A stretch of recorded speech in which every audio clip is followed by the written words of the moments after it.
gali nti ng'amazima hani mpozi nga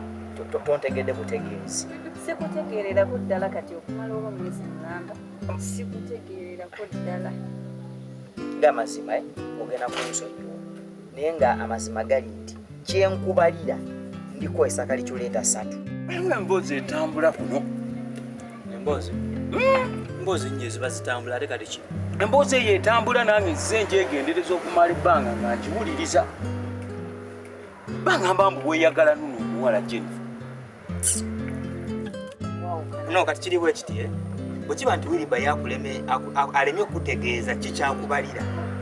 ate ng'ekyalo kyonna kigamba nti Wiliba ayagala Jennifer ate nga Jennifer agamba simanyi by'owulira si we biri kitegeeza gw'oli mu ssaako bweti Wiliba mwesonyiwe si ye musajja yekka ali ku kyalo kuno kitegeeza bw'anaaba awulira ng'oli wate okuba naye ajja kujja akole ki akunoonye lw'onaasobola n'okumanya ki kyakubalira musaleko tomuwuliza tomumiisinga tomunoonyereza buli kimu ekigenda okukola ki saagala weesibye ku musajja bajja kutuuka ekiseera bagaye muno waddiba fenona tudibako kukyali ku bintu tandisa okuyitingana kuno mu kitundu mpulira nga tumazeeko appetite y'okuba nga mu butuufu kale bimazeeko emirembe. Ebiki oyogera bikumazeeko mirembe sitegee biki gwe towulira bintu bitandisa okuyitingana kuno kukyalo olina babba wakuera bisheera kaya bimalako emirembe tukulaba kati tutudde wano naye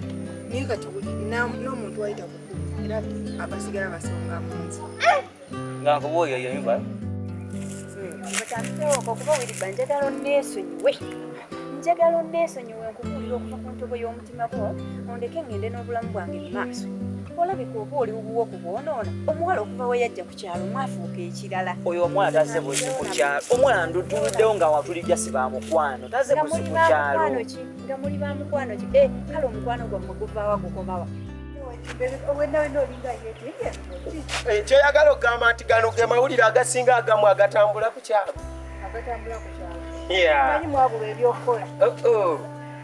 mwabalina ebyokukola njogera naawe ogenda yombeeredde byebikajjo byopoze enaku zino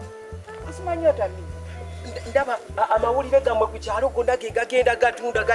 galinga bakubi babigumba